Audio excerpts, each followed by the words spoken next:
Ajahn Kovilo, thank you again for meeting. I was wondering if any monk from the Thai forest tradition would speak to me, because I asked a few monks there, some of the older Ajahns, and they were it seemed like the last thing they wanted to do. Yeah. Well, it's a different setup there. Right now I'm in the hut that I live in, that I sleep in, that I meditate in, that I eat in. And yeah, it's seclusion. We're back from our daily alms, and this is where I spend most of my days. And it can be as secluded or as participatory as makes sense. So yeah, back to the retreat. Because I'm in this, we've set up our huts like this. Yeah, our winter retreat. I'll be meditating in my hut, but then yeah, have kind of invited others to join the space. Got to open Zoom room for 7 hours a day, 3 sessions of 2 to 3 hours apiece every weekday, starting next Wednesday, January 15th, and going for at least a month. And possibly we'll crank up the hours going forward, but we'll have a total of 3 months of retreat and just see how well it's working for me and for everybody to continue that after the first month. But to tie it back in with temple is that the senior monks there don't have, as I understand it, Wi-Fi or connectivity at their huts. Most most of the huts don't even have electricity. So, if I'm remembering correctly, so they leave the main cloister area where all of the group activities are done, walk 10, 15, 20, 50 minutes to get back to their huts, and they're in a place that's outside of normal, yeah, internet connectivity. So it just wouldn't make sense. Their seclusion is a different kind of beast and joy than mine is. So So you're in Seattle, I'm eh, outside of Seattle. Yep. close to Seattle, and how close are you in a fairly urban environment? Not really. It's we're in a little town called Southworth. It's myself and my monk brother Ajahn Nisabo, and about well, yeah, 4 years ago, Ajahn Nisabo was uh, wanting to pursue the prospect of having a forest monastery in the Pacific Northwest, and had some contacts up here in Seattle. And there was a couple who said, "Oh, we just happen to have two huts in our backyard. Behind our property is a nice piece of semi-forested land where a ferry's ride away from downtown Seattle, and you can come and stay for 2 weeks." And that was 3.5, 4 years ago, and things are going well. It's a good setup. They're very happy with us being here. We continue to ask permission if it's working for them, reassess things every 6 months or so, and yeah. How did you meet Ajahn Nisabo? He and I, so our Western students of Ajahn Chah tradition that we ordained in is not that big. So there's like 10 monasteries around the world, um, outside of Thailand, and something like 300 branches of Ajahn Chah's monastery inside of Thailand. So in those monasteries, there's something like 150 to 200 Western monks who aren't Thai, who ordained. So we're all kind of, it's not that big of an ecosystem. So he came and visited Abhayagiri, where I ordained in California, a monastery started by Ajahn Pasanno, a student of Ajahn Chah. The monastery was started in 1996. I moved there in 2007. And Ajahn Nisabo stopped by there in something like 2009 or 10 on his way to Thailand to ordain at Wat Mapjan with Ajahn Anan. So, and then, yeah, we met over the years since then. So, Maybe we'll go back to the beginnings of your mm, practice and your life as a layperson. mm. Um, I guess one sort of big question for me is what does it take to um, for you personally or for other monks in your view to ordain? Yeah. So just broadly, I think for myself and for anybody who's going to be able to ordain or wants to ordain, both from their own side and from the side of the monastery where that might admit them for ordination, sincerity. I mean, you have to really want to do this because there's about a 2.5 year novitiate period of stages of training before you actually get full robes as a monk. But before then, myself, like a good number of others, came through our Dharma door, so to speak. Our Dhamma door was the Goenka tradition, these 10-day retreats, and really quite a sizable percentage of monks in our tradition. That was their initial introduction to Buddhism. So I think I was 20 when I first did my first Goenka retreat. I was going to university in Massachusetts, a small school called Hampshire, and a friend told me about the Shelburne Falls Meditation Center there, the Goenka retreats, and he said that it had a huge effect on his life and that it was free. And that was great for me because I didn't have any money at the time. And so signed up for a retreat. This was 2003, maybe 2002, 2003. And yeah, went and did that retreat. I had been reading Buddhist books. I think my rough major was heading in the direction of a religious studies and education major. And so I was reading religious books and had tried to meditate in certain ways based on these books. Had a really profound meditative and spiritual experience based on this Tibetan teaching called Eight Verses for Training the Mind about 8 months prior to my first Goenka retreat. But I really didn't know the depths of which I was being, which I was throwing myself when I signed up for this or entered into this Goenka retreat. And yeah, it just really totally changed my world. You've done these retreats, I yeah? have, yes. Yeah. They are profound. They can be very, and I had a similar experience where it was Mm, like a shift in one's mm, perspective. mm. So you did a Goenka retreat or a number of them, and were you doing that for a while? Were you on a sit serve program? I was. So I did my first retreat. Yeah, it was, I think, August of 2003. And it really just totally changed my life. You're meditating for 10 hours a day for 10 days. And yeah, I was just flabbergasted at the state of in turns, complete mental chaos and the capacity for, or the prospect of pristine mental clarity and real states of contentment and a clean joy, the likes of which I had never knew existed. I had, you enter these retreats and you give up in those 2003, I mean, I think I had a phone, but phones back then weren't Mm. that exciting. So it was like, Yeah. that wasn't a big deal. I didn't even want to be playing on the computer at that time. You don't read, you're not taking journal notes. And so, yeah, all of the sources for a young 20-year-old's pleasures of the senses this is a somewhat Buddhist or spiritual term, pleasures of the senses, but that's all I really knew before then. And then I sit down for these 10 days and yeah, I had really heavenly experiences mixed up with really hellish experiences. And the like a number of insights from that is that one, the mind can have these states of profound bliss just sitting.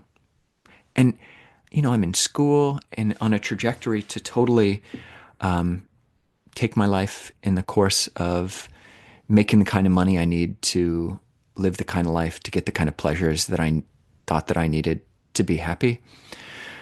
And then, yeah, go to this retreat and say, oh gosh, I can have like a lot better than that kind of happiness at a lot cheaper of a cost, just like sitting. And that it's trainable. You can do certain things. You can learn techniques of being with the mind that actually allow you to access that reliably. And another insight was just that I wasn't good at that. It wasn't like inherent in, an American education. You do good enough in an American education, and then you can automatically access these states of peace. Not at all. And maybe it might be some kind of inverse relationship there. But yeah, it just taught me that there's a different path for happiness and contentment and peace and uh, tapping into a type of pleasure and happiness that is a lot cleaner and easier, simpler. So yeah, then ended up yeah leaving school with my girlfriend at the time for different reasons, just because I was semi hippie inclined in those days, and then yeah, we lived on a uh, organic farm, a couple of organic farms, and then got a job working at a homeless shelter, bouncing back and forth between California and Maine. And then she and I ended up breaking up, which turned out to be great because all this time that we were together for about a year, um, I was kind of really into her and couldn't get back to Goenka, Mm. my burgeoning love interest. So, but after we broke up, had the freedom, and then not too long after that, went and started living, sitting and serving, as you say, at a couple of different centers in the East Coast, up in Canada and down in Massachusetts for about 4 months or so. And my yeah kind of identity, so to speak, I was kind of creating this identity of myself as a meditator, and that was really solidifying and learning more about the tradition, Theravada Buddhism, and taking Satipatthana retreats. And really, since that first retreat, I had been religiously keeping the 2 hours a day of meditation and trying to keep the five precepts. So, long answers. Yeah. Oh, that's wonderful. Thank you for that. So, would you say there's a direct proportion, like a direct proportion of your happiness to how much you meditate in general? Do you feel an even greater sense of sort of peace, contentment, and just general happiness and well being Hmm. now as a monk versus in those days? Yeah, no, I definitely am more clear about the the flavors of happiness, of sukha. So this is a Pali word with Theravada Buddhism, which covers both happiness and pleasure. Pleasures of the senses. It covers the pleasure of food, and it covers the pleasure of morality, and it covers the pleasure of being generous, and it covers the pleasure of concentration, of jhana, of absorption. And yeah, as a 20-year-old American, not raised in any kind of, as a Unitarian, but that doesn't really give us many practices. It's just all over the place about, where I was searching for contentment and where my attachments and clingings and where I was searching for happiness and where I was feeding, trying to get my hits from. And I'm just a lot more clear about the type of happiness, contentment, joy that I'm pursuing and the causes for that, and seeing the liability of being addicted, basically, to more coarse in the whole scheme of things. Definitely start to feel like, yeah, the pleasure that comes from being addicted to different substances. Certainly different intoxicants, alcohol and weed and cigarettes, and then even to like food, all types of common addictions. The Please. food. Oh, sorry. I just wanted to interject that it seems like that's maybe a difficult one because you have to eat, right? The food, Yeah. so you're always going to be somewhat, that seems to be always maybe a risk. Um, you can give up a lot of addictions. I used to smoke cigarettes, and I had been on some harder drugs back in my 20s, Hmm. and I smoked pot and drank, but not too heavily. But Mhm. then now I feel like all that stuff is gone, but I Hmm. still think about food in a way that's Oh maybe yeah. not Yeah. totally healthy. Yeah, and it's so common. It's such a common pattern.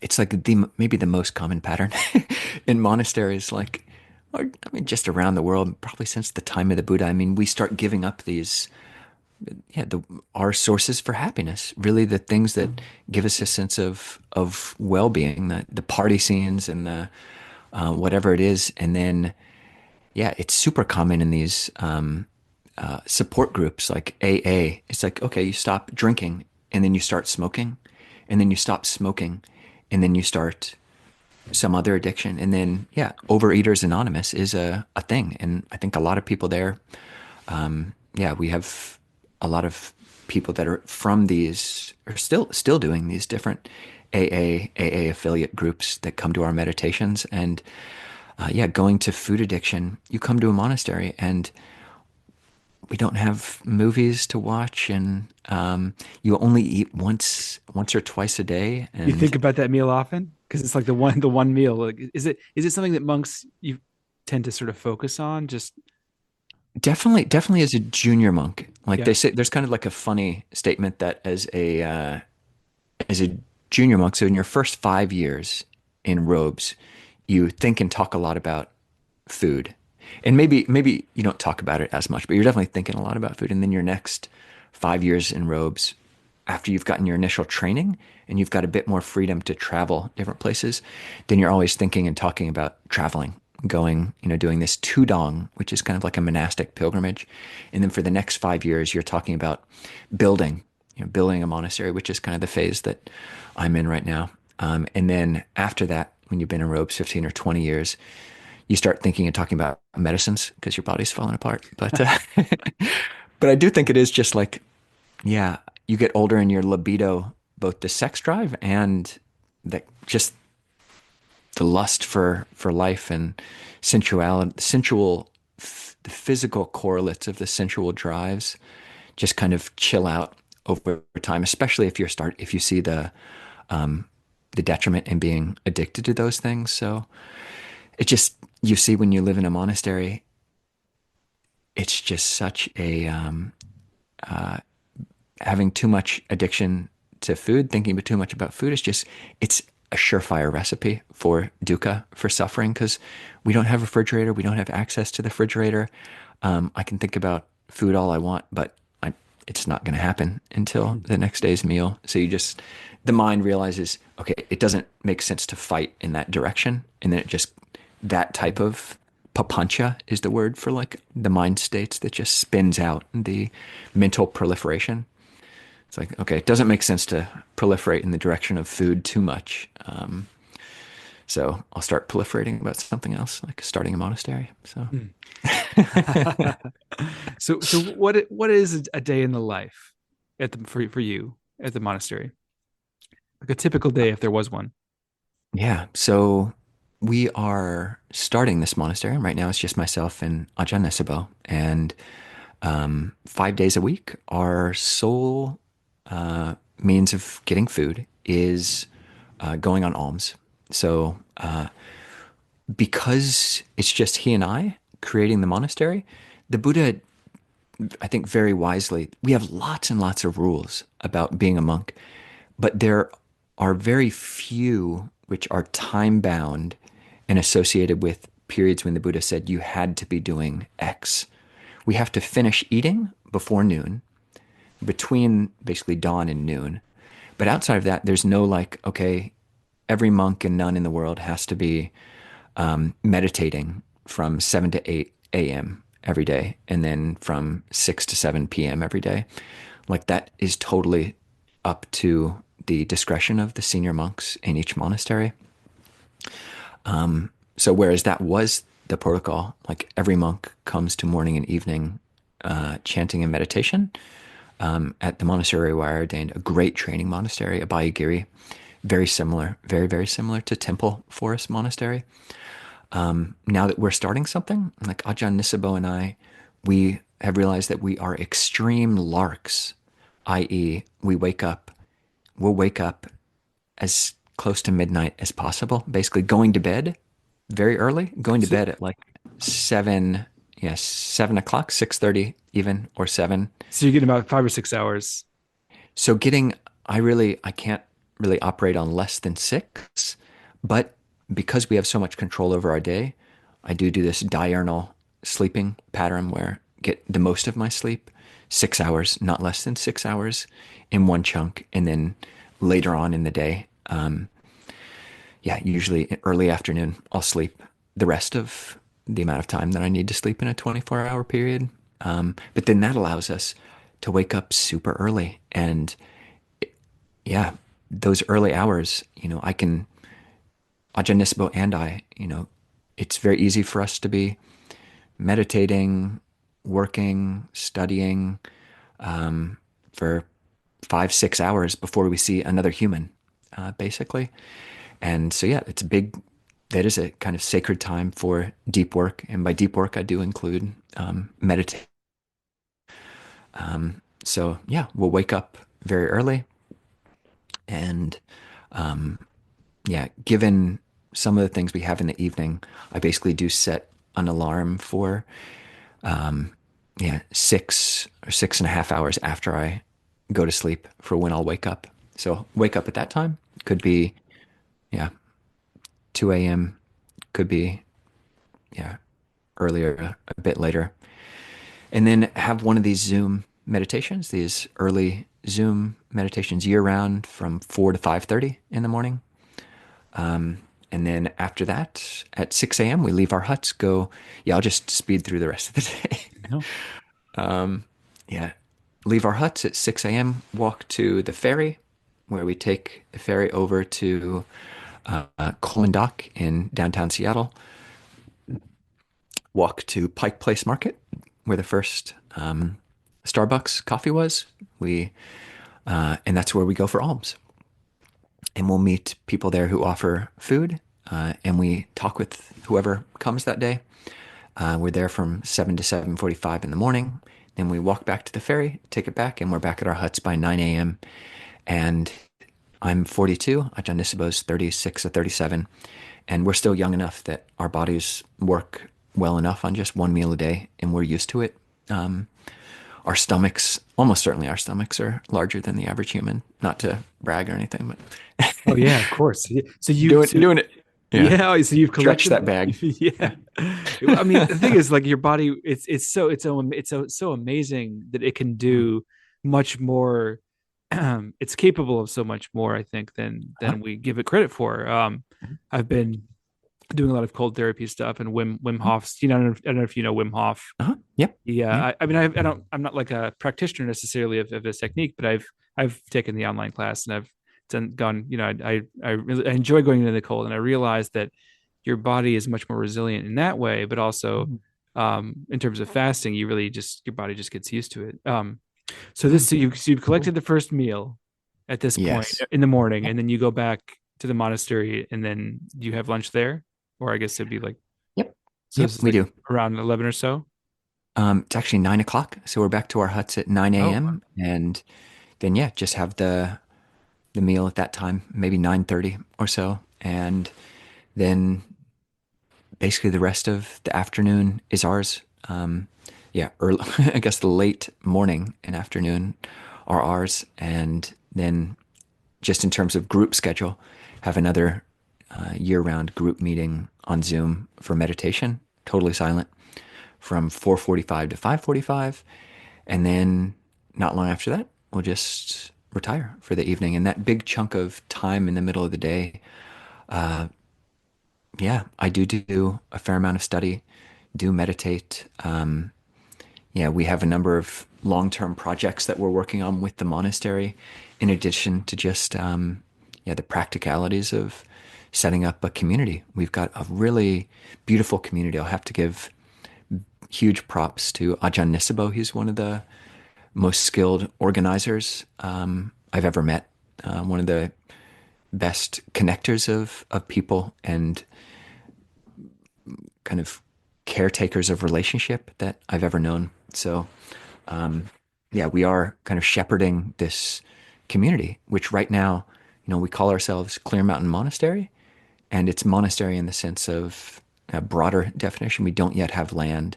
We're searching for land, but we meet every Saturday in person, and we've got a very reliable, faithful group of people who show up every pretty much every week, and can be anywhere from 80 to 100 plus people in person, and then another 20 or 30 online. Um, and then we meet every Wednesday. We do interviews with, yeah, both monastics, both peers and teacher level.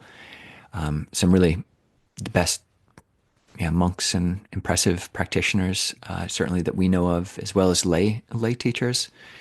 And yeah, have that ongoing. We've got a weekly sutta or Buddhist scriptural study group that we do on Sunday evenings that we prepare for every week.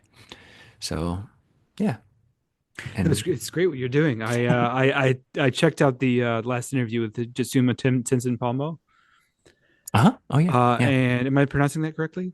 yeah, yeah, I believe so. Oh, amazing! I've been really I was struck by the her dream of the prison Yes. and describing that, and it's a very it's a lot to think about. But I had this question, and I was wondering what what is on the outside of the prison? Mm, Like what are you escaping into? yeah, it's a good question. I mean, for her, it was the suburbs, and she met some like suburban lady in the dream. In the Yeah, dream. oh, I see. Um, Yes. um, but yeah, no, Nibbana is not a place. Nibbana is not a destination. You've got these metaphors of, yeah, Nibbana as the island or Nibbana as the far shore. Like I'm going from here, the chaos of the real world, as my grandma calls it, to the far shore, the island, the secure refuge of Nirvana. But yeah, it's not a place. It's a ceasing of activity. It's like a ceasing of dukkha. It's as if samsara ing is what we're doing all the time, just creating self and the prison of self for ourselves and others, and well, in our own minds, just for ourselves, and we conflate and imagine others populating our own kind of prison. And what nibbana is just the remainderless fading away and cessation, renunciation, relinquishment, release, and letting go of the craving and the compulsion to keep on doing that. All of that samsara ing, all of that churning. The mind can just be at peace and not need to burn with the fires of greed, anger, and delusion. And these are lots of like scriptural phrases that I'm kind of like inserting in here because they're fun. Oh, well, I I suppose that maybe that's part of the piece is that people are afraid Hmm. of nothingness, because we cling to what we know and Hmm. things that are comfortable and our family, because it's not only a relinquishment of, it seems to me, I mean, please correct me if I'm incorrect when saying Hmm. this, but it seems like it's a relinquishment not only of things that are cravings and delusion and hatred and greed, but also of things that are um, that you perceive to be good things, like comfort and your family and connections and creative pursuits and your close friends and relationships and things like that. And I mean, I Hmm. guess down to the very core of who you think you are has to be Hmm. let go of eventually, right? I'd say yes and no, or that it changes. So like you said in your past, like me, there's we did drugs or we drank or whatever it was, and that was great when we were doing it. It was fun. And then now that we have put that down to some extent, we say, oh, actually, that it wasn't actually all that great. There were the hangovers, and there was all the broken glass, and there was the vomit, and and yeah, and I think that really is. There's the Four Noble Truths are suffering, i.e., dukkha, the cause of suffering is craving, the cessation of suffering, that is nibbana, and even temporary cessation of suffering, and then the path leading to the cessation of suffering. So a lot of suffering centric speech. Whereas you can also frame the Buddhist path as a path of increasing skill and refinement at pleasure, certainly with happiness. I mean, There's a great Dhammapada verse, something like Dhammapada 299 or 301 or something like that, which is, if one sees that by letting go of a coarser happiness, pleasure, sukha, that by letting that go, you attain a higher, more refined, less blameworthy, cleaner source of happiness, contentment, sukha, then the wise person lets go of that coarser sukha in favor of the more refined one. Um, and so, yeah, I mean, part of monastic life is there is a measure of giving up. I mean, yeah, we come to a monastery and yeah, there's certainly your first 5 years. You take what's called dependence on your teacher. And so for those first 5 years, in a monastery that holds this tradition, which the Buddha established, in which I did and Ajahn Nisabo did, if you want to go anywhere or, yeah, you basically have to ask permission. I've entered into this voluntary committed relationship with the abbot, my preceptor, and who I trust a lot. And if I want to go somewhere, I want to visit home, or then I ask them for permission. And I was okay doing that. I'm in my early 20s. I didn't have any, this wouldn't be burning any bridges, and said, okay, I can do that for 5 years. And was still talking to family on a regular basis. And I did go back and visit family on a number of, yeah, probably at least once a year. They would, come up and visit me. They were just a few hours from the monastery in California. So yeah, it is, as a monk, you are kind of putting certain things at arm's length to get a bit of a detox, a bit of a reset. Not that there's anything toxic about family or friends. It's just like the way that have been relating to them and feeding off of them, and the codependency of certain relationships. It's good to have a break, just like a hard stop for 7 years.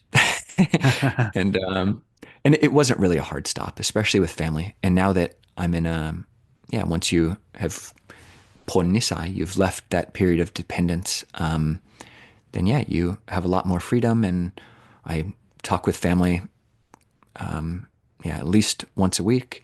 Mom and I will meditate together, oftentimes on Zoom. We're no longer in the same state. Same with dad. But yeah, so like reframing those relationships. And honestly, I would say my relationship with both my mom and my dad is actually closer and definitely healthier than it was before I started really taking the path and the Dhamma seriously. And some friendships as well. So yeah, and career or pursuits and passions, they shift. Ajahn, as I was saying, Ajahn Nisabo, just he would have been, you know, an amazing CEO. He would have been completely successful at really anything that he would turn his mind to. He just has so much energy for pursuing, creating great institutions and great working frameworks and models and programs and whatnot. And he's just channeling all of that particular flavor of energy into creating a monastery. So, and for me, I can, yeah, channel my different exuberances into meditation or into study, which I do a lot of. So, So what are your thoughts on kama or karma? Do mm, you I asked this because I at Temple Forest Monastery was talking to Ajahn Pasadiko, who's just a lovely person. I just he had is, yeah, such a great conversation with him. He has nice. this inner light. He just glows, Nice. He does. He know. does. Yeah. And we it was like 2 hours went by. We're just chatting, and I'm just like, what? How, just what happened to that time? But he was talking. He got really into the weeds there with. And I was hoping to get him on the podcast, but of course he wasn't interested in that. But Mm, I wondered. He was talking a lot about sort of getting into the like sort of the nuances of if you're a sotapanna, then in 7 lifetimes. mm. Is that right? The Buddha Yep. said that in seven That's, lifetimes you'll be enlightened if you are a yep. sotapanna, That's what's in the which scriptures. in the scripture. So for what is a sotapanna? So yeah, Sotapanna, literally stream enterer. Yeah, someone who has reached the first, basically the first level of enlightenment. So in Theravada Buddhist perspective, there are these four stages of enlightenment, at the attaining of which you will have completely cut off certain channels of what's framed or termed like unskillful, unwholesome, unhealthy, unbeneficial ways that the mind leaks its energy. These asavas is the word, the taints or the outflows of energy. You've cut off doubt. So a stream enterer no longer has any doubt about the path. They no longer have doubt about, that, this path leads towards the goal. They no longer, and this is fascinating, they no longer attach to certain rules and rituals that by doing this certain practice, by keeping these precepts, by doing whatever particular thing or set of actions, that will inherently purify me. You get rid of that delusion. You've set aside that particular way of, trying to create security that we do, attaching to rites and rituals. Stream enterers no longer do that. They're just free from that. Yeah. And one more, they no longer have any delusions about identity view. They will no longer You're not clinging to the self. not clinging to the view of self. Exactly. Yeah. That's good. Well, he really went on. He really went on. Ajahn Pasanno really went on to describe, not necessarily the specific conditions, what it might be like after this world, but he was saying that if you are sotapanna, that's great, but you still have these 7 lifetimes to work through. So you still could go to a hell realm where you're suffering for billions of years. So you might go to a heaven realm the next time, and then but then after that, if you still have all this karma that you haven't worked out, you still have to work. You might have to go to, and I'm just like, wow, this is interesting. This is very specific. I wonder how much do you think about that, and does it factor into your worldview? Well, just a slight correction. I kind of don't think he would. So the stream enter will according to the texts will no longer actually be reborn. They've cut off the possibility of falling into hell. I'm sure I or an misheard that. animal Yeah. birth. Yeah. I see. So I basically, see. they've got 7 more lifetimes as in human. Oh, Or gotcha. better. I see. Yeah. I see. Okay. But for the rest of us, I see. I see. yeah. But then For the- also that makes sense. I must have misheard him. But yeah. also, right. So the human realm is supposedly the best place to work, to do this work, to work on liberation, because there's not too much suffering and there's not too much pleasure, right? That is said, and it's interesting to think about. And the Buddha never said that explicitly. And there are angels, there are these deva realms that the Buddha did speak about. And there are devas who are attaining different levels of enlightenment. So yeah, can't say totally what the best realm is. Yeah. Does it factor into your practice at all, thinking about these things? It does. So, but I don't, it certainly doesn't have to for everybody, especially if that way of thinking about these things or entertaining the idea is actually unhelpful. Like if it brings up fear or just more doubt, it's like, this just seems like complete religious bullshit, like there's no evidence for this. And there's a lot of Western secular Buddhists for whom the idea of other realms is just complete woo-woo kind of fancifulness. And and I'm it doesn't bother me talk of these realms, and I do. So maybe just to go back to my biography a little bit, like the kind of transition from the Goenka model into these Thai forest monasteries in the tradition of Ajahn Chah I had a great Goenka friend who recommended reading the biography of Ajahn Mun,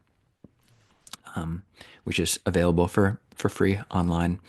And he was a monk who lived in the early part of the 20th century in Thailand, was living in forests, and Yeah, just reading his story, came from very poor northeast region of Thailand.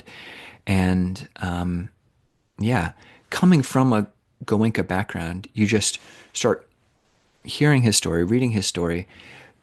It's written by a monk named Ajahn Mahabua, and it's my faith that both Ajahn Mun and Ajahn Mahabua were both arahants, were both people who had completely gotten, that's the fourth level. We only mentioned the first, the stream entry. If you thought stream entry sounded good, that fourth one, arahantship, it's like way better.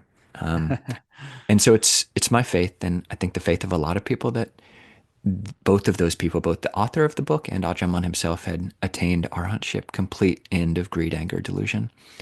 And yeah, you read about him, and I'm already inspired in Goenka, see the benefit of meditation and see the struggle. It's not easy for most people, myself very much included, to sit for 10 hours a day without supports. And then you read about Ajahn Mun, and you read about his adherence and love and respect for the Vinaya, which is the monastic's training rules, of which honesty and integrity are just absolutely paramount and fundamental. And so to read the story of this monk who, reading a book by someone or about someone, you get some sense. I mean, you could just see it as total hagiography, but yeah, I start getting a faith in this person. Okay, it seems like a really extremely reliable narrator, someone who values truth and honesty above all else. And he's talking about meditating for 18, 20 hours a day, and just having a complete blissful time of it all, like entering into these jhanas, of which yeah, so these are absorptive, immersive mind states, which are accompanied by bliss and rapture, and types of peace that I think most Americans have unfortunately had little, yeah, probably no or little experience with, because yeah, they're transformative. They can be, but at any rate, I start believing in him as a narrator, or him as the character of him, and that okay, these are possible. And then you start hearing about him like talking to animals, or like seeing devas, i.e., angels, these different realms. And part of me is just there's a little crack, like okay, sitting for 10 hours a day for 10 days by myself, my mind is really being rocked in many ways, and I'm attaining, or experiencing levels of, yeah, states of mind that I had no idea existed. I'd lived for 20 years and had no idea I could tap into a mind state like this, and then hear about Ajahn Mun doing that, and then way more, and so wow, gosh, he's just describing it like it was any old Tuesday. There's so much power in that, right? It's like, Yeah, yeah. it's not worldly power. It's a different kind of power. It's like the power to, you could, I mean, they could. I got Mm, that sense on a retreat as well. Like, especially the first one was the most profound, but I got a sense that mm, I could uh do. I mean, it's going to sound ridiculous, but I could walk through a wall or something or whatever it was. mm, But then I thought, then of course at the same time you're like, why would you? Like, why would you do that? mm. All these What if you extreme. got stuck? You get stuck Well, halfway. yeah, you Oh, can get stuck. Yeah, I mean, oh. it's dangerous. But what? Like, I get a sense these really advanced meditators Mm, probably could do a lot of things that we mm, couldn't really, that we don't think is possible. But why would, I mean, mm, that wouldn't make sense, because it would, like, it's just but there is a kind, there's a real power to that, and consciousness as well. When I was at Temple Forest Monastery, I felt the power of that place, and the mm. fact that all these monks are in a concentrated place meditating and really really sharpening their consciousness. I mean, you feel that tangibly. Yeah. So I wonder how you see living in a community versus um sort of being a monk. It seems like you're kind of, you have one monk that you live with, Yep. but And we have, mm. is it more difficult? And you have, do you have people in the lay community that you meditate with as well? Yeah, definitely lay people, but then also monk friends who the last 3 Saturdays in a row we've had different monk friends from Thailand and America come through and teach at our gatherings or just spend time with us, which is great. But yeah, no, I totally the power it really is the word the Buddha uses, bala, these different powers, spiritual powers, and it's a strength that is kind of amazing. It blew me away, and it sounds like it had a big effect on you too. You sit for 10 hours, you go to one of these Goenka retreats, and you just had no idea. You had no idea the mind was capable of doing these things, of experiencing like you. And this is very mundane, but just like sitting down, starting to watch your breath, and then have the mind become so quiet and so silent that you can actually like feel into your every heartbeat. I was just thinking of that. That's so funny you Yeah, said that. I was just thinking of a yeah, moment like that where your mind is so sharp too. It's so quiet. yeah, It's so yep, sharp. I yep. remember feeling a tiny little like dime size spot Mm. on my heart, or Uh-huh. inside Uh-huh. anywhere in your body. You can with like such accuracy. You can just feel Mm. just feel that little area, and Yep. it's truly amazing. Yeah, it's fascinating. And it is tracking with reality. So, like, if you were to open your eyes, I mean, we can't see inside of our heart, but, say I'm meditating, I'm paying attention to a dime-sized piece of skin on the back of my hand. I look at that or on my pinky and I move my pinky a little bit. And what my mind is experiencing is tracking with the actual movement. It's not just imagination. It's No, actually, yeah, it's reality absolutely. In, based. in, in So real, it's happening in real time. happening in real time and yeah, real, yeah, real space, real time. Interesting.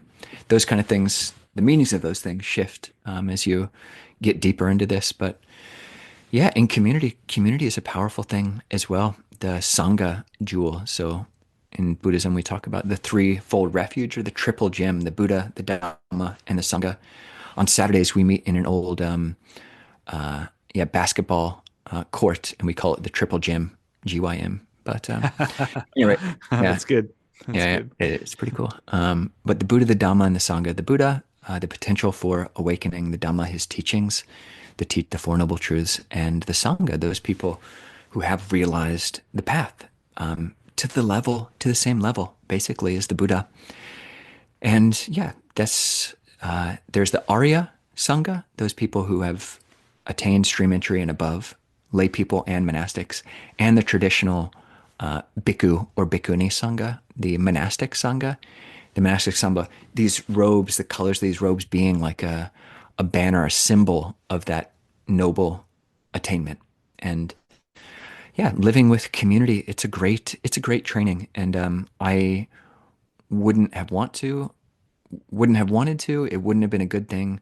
I wouldn't recommend it for hardly anyone to try to go and, yeah, for periods of time, go off and do a retreat by yourself. But to actually go and You would figure you out, mm, you wouldn't go please, you wouldn't go full Jitsuma Tenzin Palmo.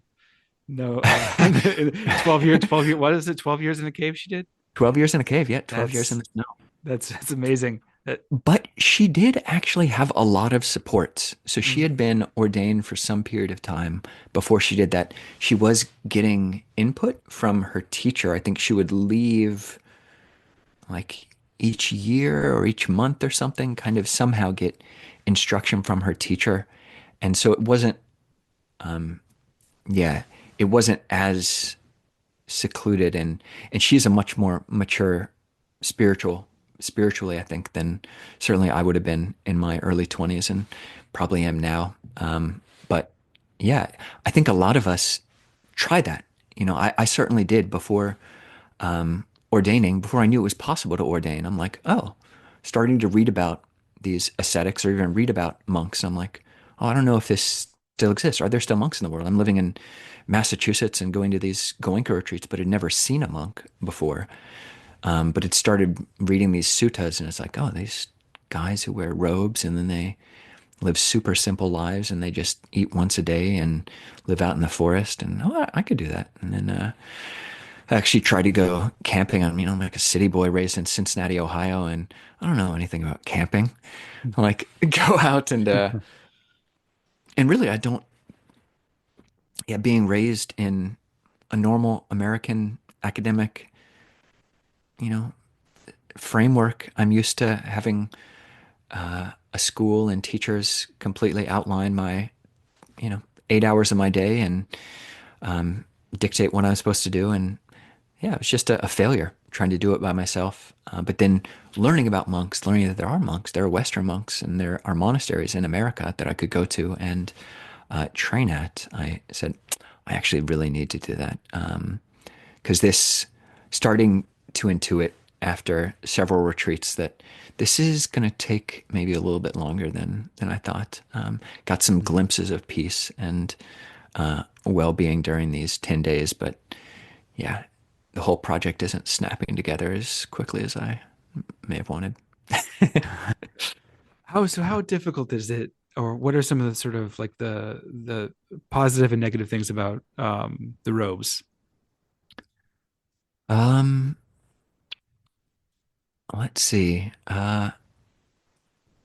It's the ideal form. I mean, for um, doing what the Buddha laid out in detail, i.e., being a monk. It's almost a tautology in that, yeah, the Buddha was teaching monks, had this, 6 volumes and 6 volumes worth of monks' rules going in detail about how to craft a life into this form, which will create the ideal situation for simplicity to support a meditative life.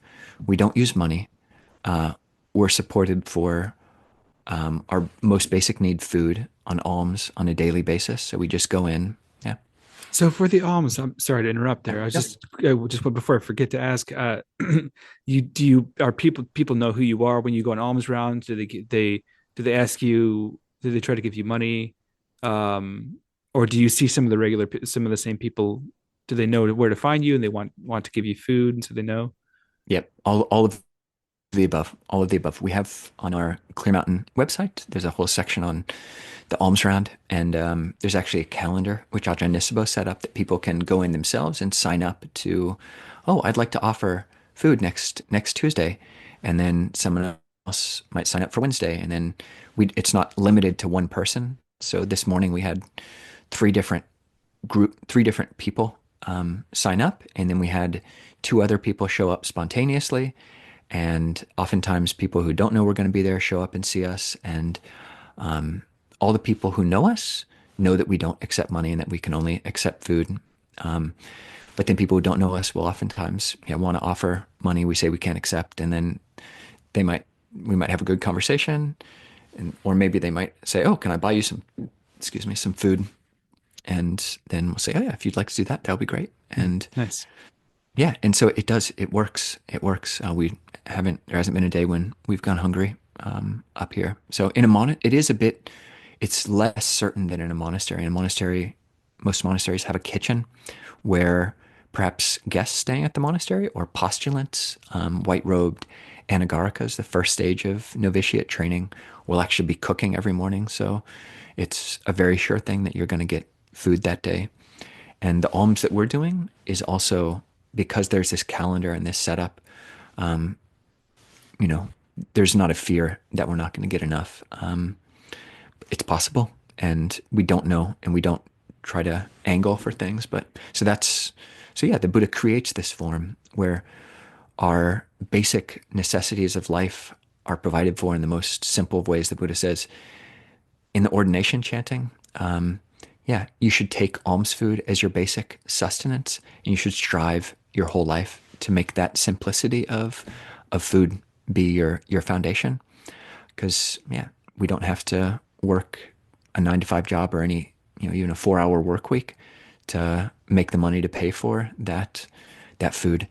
We're staying in huts. Very grateful for that, especially up in Seattle. In Thailand, in a tropical country, northern India at the time of the Buddha, certainly Sri Lanka, you can very easily live at the root of a tree in a very simple tent structure, or even without a tent structure.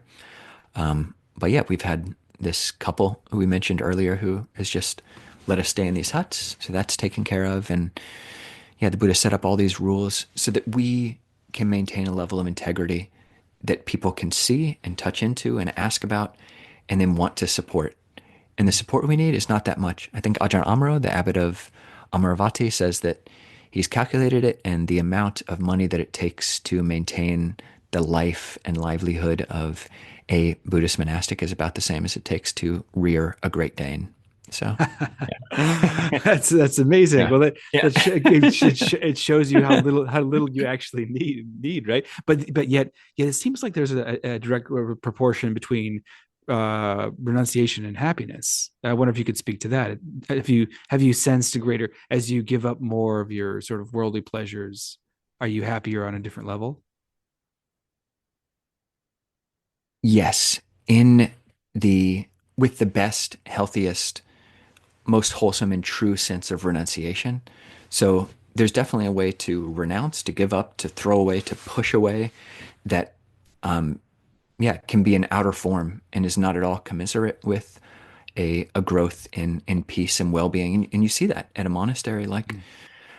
people who are just, yeah, almost making like it, there's this competition, this, yeah, almost seeing who can be the most monk, who Mm. can be the best monk. I eat the least, and I live the most simply. My robes are the most tattered, and this competitive renunciation, and yeah, that is just another ego game that doesn't lead to happiness. But if you can see through that, if you can let go of that, if you can renounce that, see the simplicity of a life that doesn't need to feed off of that, then yeah, it is. There's, yeah, I think Ajahn Chah has this great quote that if you give away, if you let go a little bit, you'll get a little bit of peace. You let go a lot, you'll get a lot of peace. And you let go completely, then you'll have complete peace. Mm.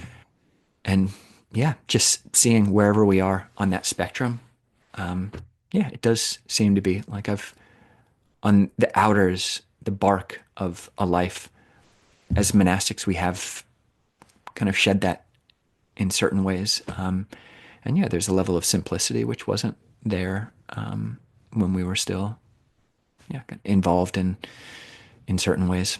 So, and yeah, maybe it continues. Maybe letting go further will lead to more peace if we're able to do it intelligently. What would you say the hardest precepts or rules? What some of the most difficult rules are? Mm. I think you asked me this at Temple, or Mm. someone else did when we were sitting together, and I said that yeah, we've got 227 main rules, and the last or 75 of those are just about deportment, how we act in the world and how we eat in the world. 30 of those 75 are all about basically table manners. And I and think I think even the Buddha was thinking about food a lot. well, I mean, he has to be because we're, all these monks, you get a bunch of 20-year-old people, not to mention the novices who are maybe like, 7 years old and Oh, older. geez, Like, yeah.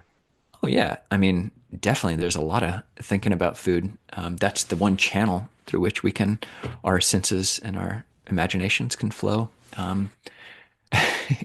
But yeah, a lot of these table manner rules, which you just are put face to face with them more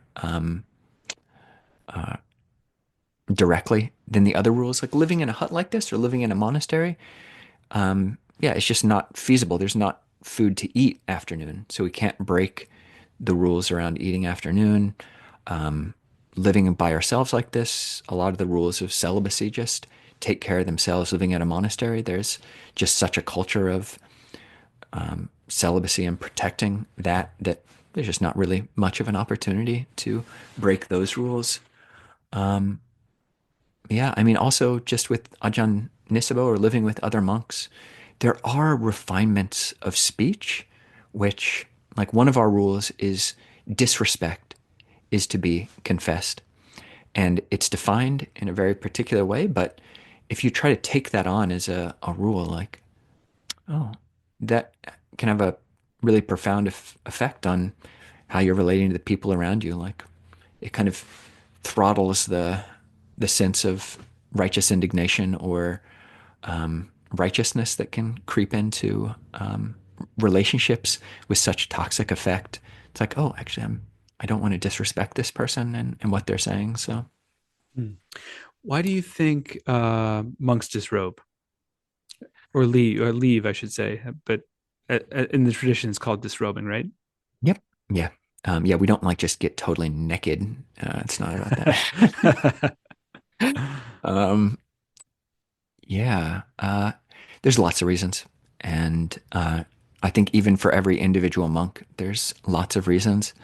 Our four main rules, breaking of which we're automatically no longer a monk, are sexual intercourse with a man or a woman, um, even to the yeah tiniest degree of sexual intercourse, stealing, lying about a spiritual attainment, and killing a human, killing a human.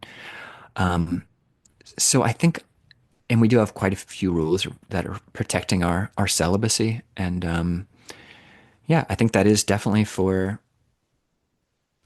a lot of people, certainly in their 20s and 30s, that's a big thing.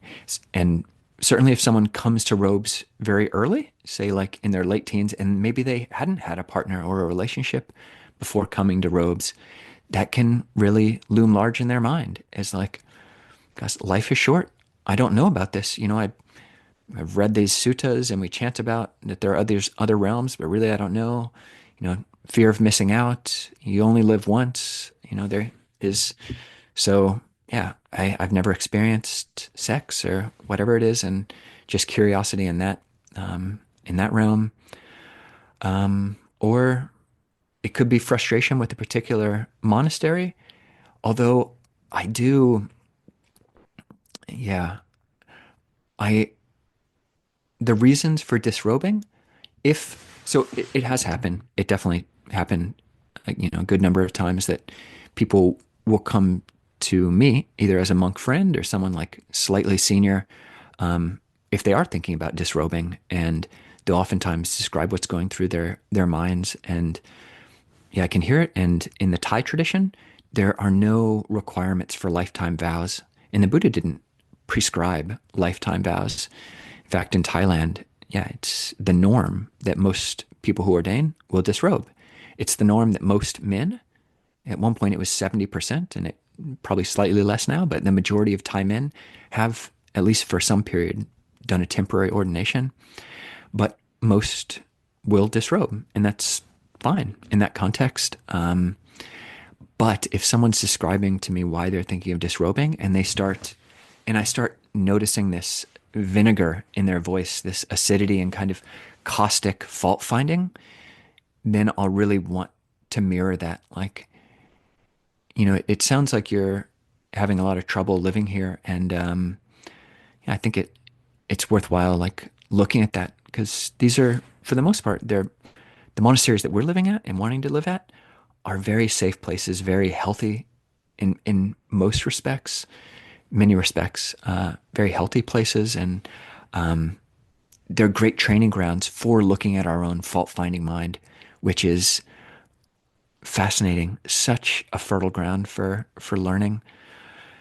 And yeah, like if one's going to say one's disrobing because all the other monks in the monastery are crap, or the abbot is a jerk, or whatever, like they might want to look at their own aversion and dukkha and anger, really. So, Hmm. yeah. So often, maybe they want to find a partner, or there's some other deeper underlying thing going on, Yeah. or they would miss some worldly. Like I guess I I feel like I would have a hard time with the no dinner thing. That sounds really like extremely. Does that sound just kind of petty or something? Like I just want to have dinner. Like is that something that monks have a hard time with? Not really, actually. And I kind of doubt that you would. I doubt that most Mm. people would. The body really does adapt. And yeah, I mean, I have known novices, especially like, yeah, since 2010, who I've known a number, maybe a handful or less than a handful, but some number who've disrobed because of some video game. Like the Wow. next edition Really? of their video game is Really? coming out. Is Yeah, that and they right? disrobe. Like, Yeah, what yeah. sort of game could Oh my gosh. what Yeah, like I know. what kind of game? Like a role playing game, like a big online thing, or Yeah, exactly. Yeah, like one of these big yeah, I don't even know because I wasn't I came to the uh, monastery in two wow. thousand five, but yeah. Well, I will say that I used to play game. I used to play those games, and they are Yeah. incredibly compelling. Uh-huh. Uh-huh. They're and extremely addictive, and just really well crafted. I mean, so these are Mm. people that are. I'm 40 now, so these are people that are Uh-huh. about our age, and Yeah. they grew up in like the 80s with Mario Brothers. I'm sure you as a kid you played all these games, and Yeah. Goldeneye? Sega. Oh, yeah, GoldenEye. I loved GoldenEye. Nice. The best. So they combined Smash all the. Brothers? Oh yeah. Yeah.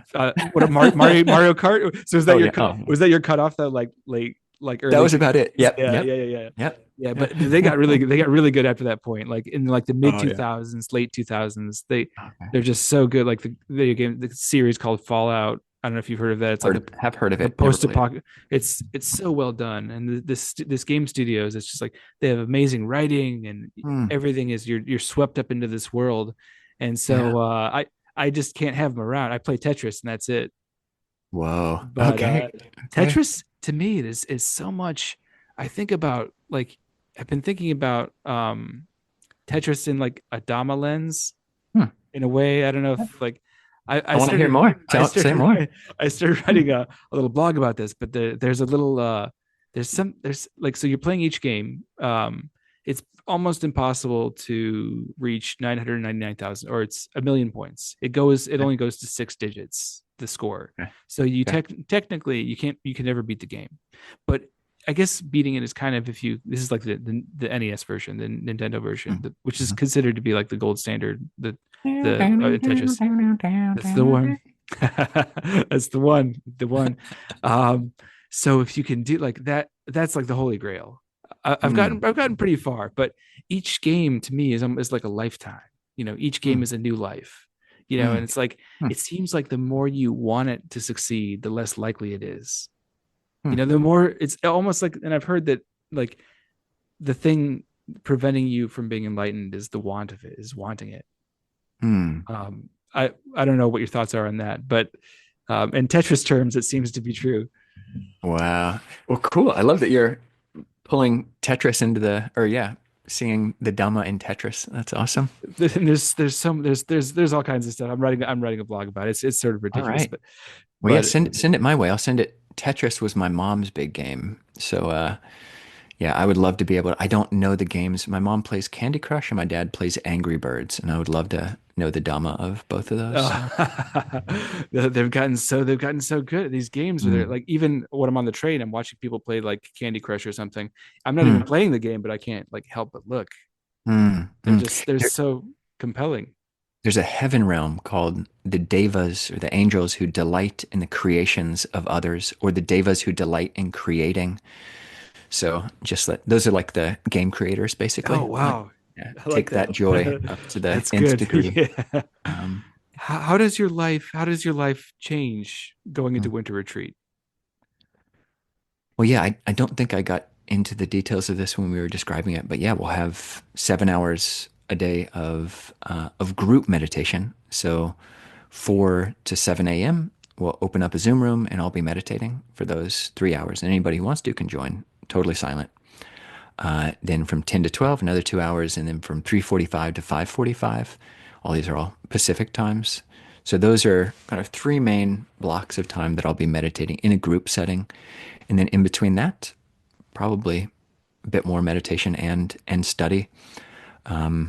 Definitely putting down a lot of possibly email to a large, if not total extent, cutting down some degree of texts. I will keep up some text threads with our teachers and probably with family to some extent.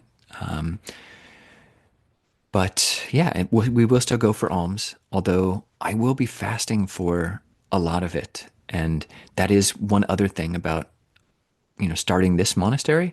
We can create the schedule such that we can wake up as early as we want, and we can do as much online Zoom as we want, Zoom meditation as we want, and we can fast as much as we want. It's a bit of a weird thing at a monastery to fast, actually, because you're living in this group situation, and yeah, not everybody is into fasting or wanting to not eat.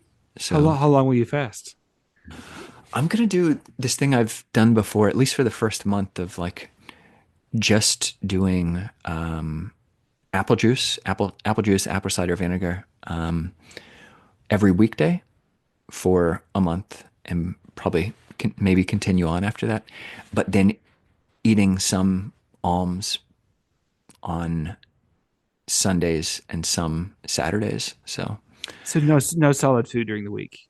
nope, nope, yeah, It yeah. would be So pretty. I'm sure that's intense.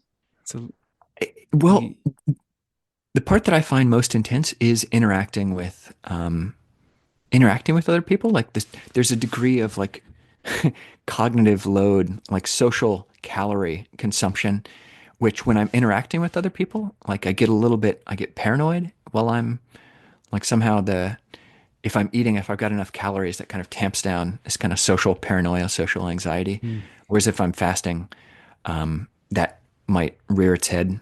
But if I'm just by myself, it doesn't. And the body feels very light. Concentration can settle more. But it is like they're higher peaks. And I mean, the valleys aren't that deep. But yeah, the mind can get more peaceful and for periods get more agitated. But it's kind of like the frequency and the intensity are both increased, and it's a good kind of different look at life than just eating normally. Yeah, So absolutely, absolutely. So what sort of meditation are you doing? for myself these days, I've got a mantra. I actually use the mantra. Um,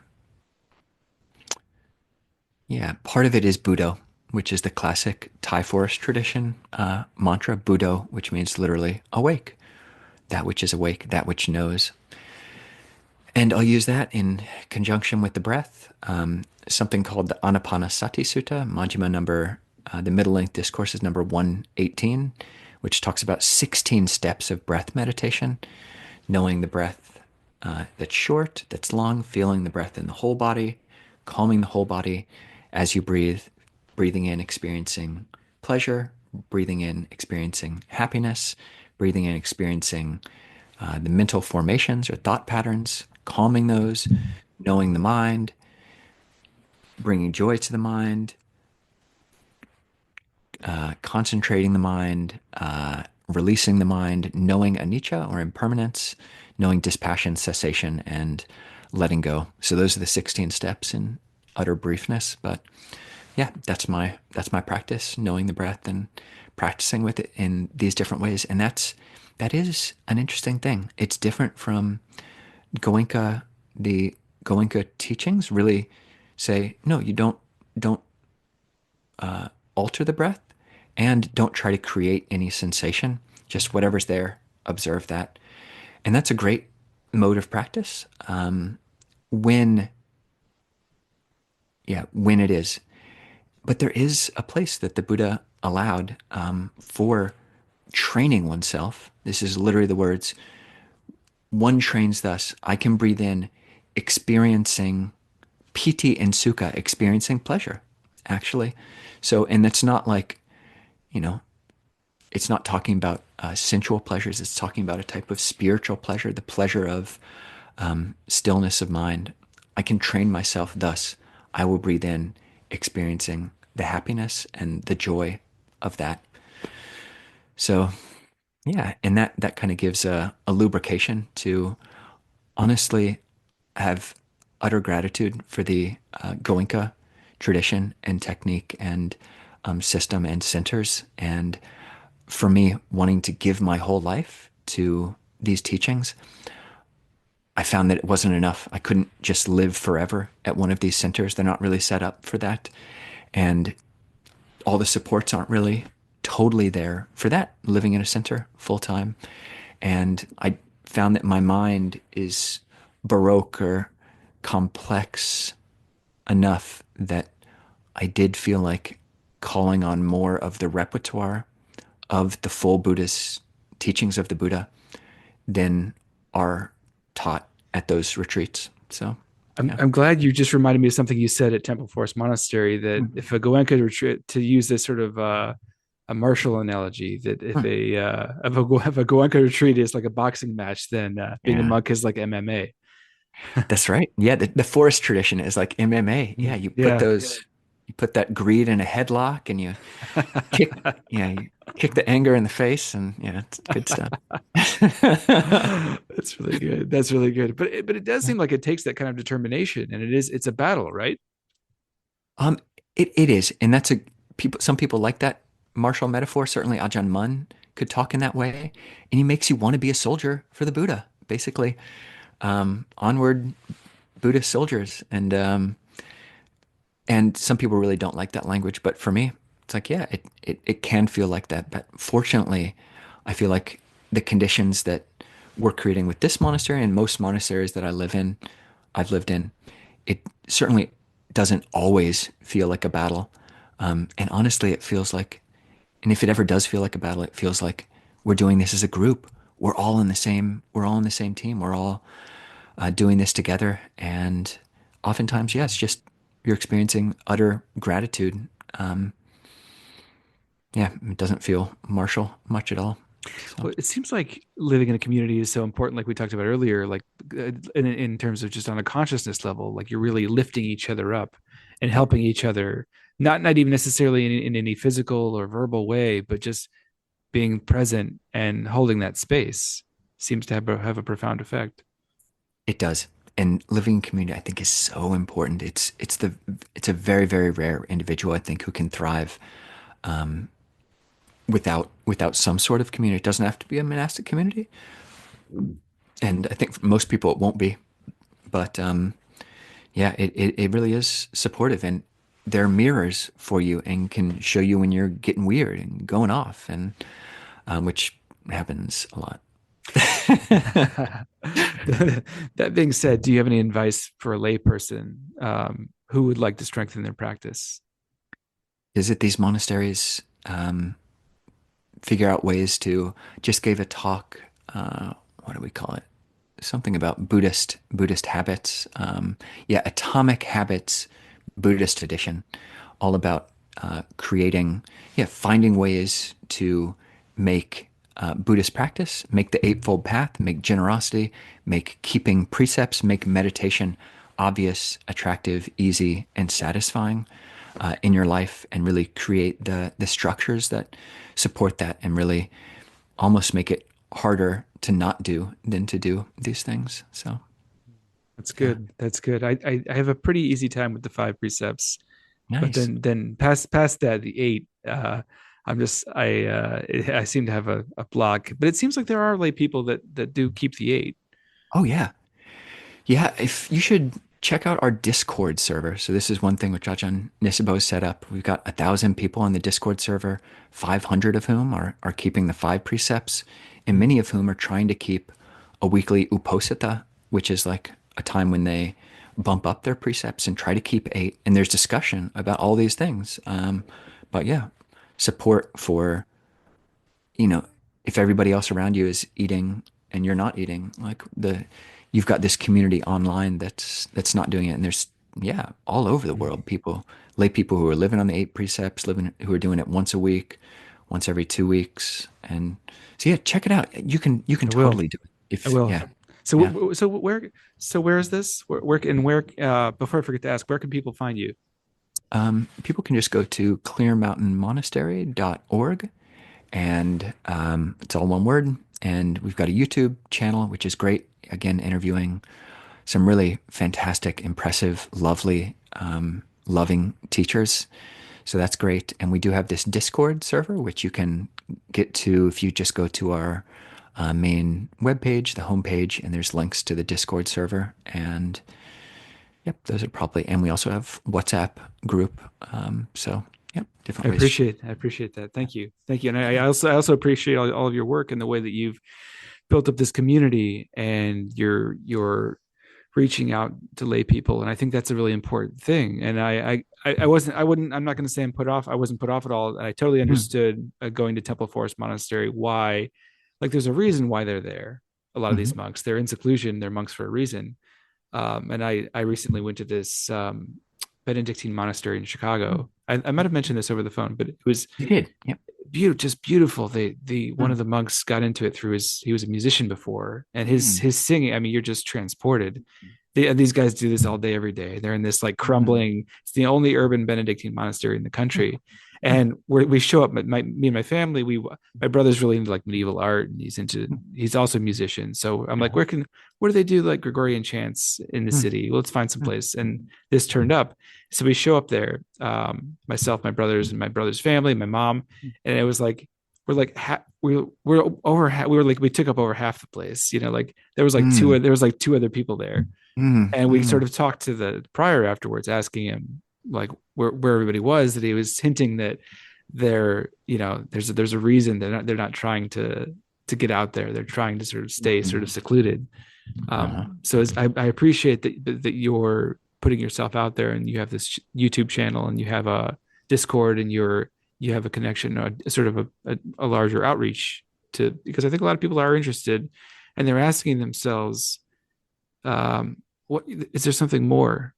You mm, know, I think people are like that, just sort of circling back really quick to your first question, or my first question to you is why did you become a monk? What, like, mm. but I think we all sort of sense that there's got to be more than these sort of like worldly attachments and these worldly pleasures, and what our lives are. There's more to it. Yeah, yeah. Well, it's been great talking with you, Dan, So and thank you.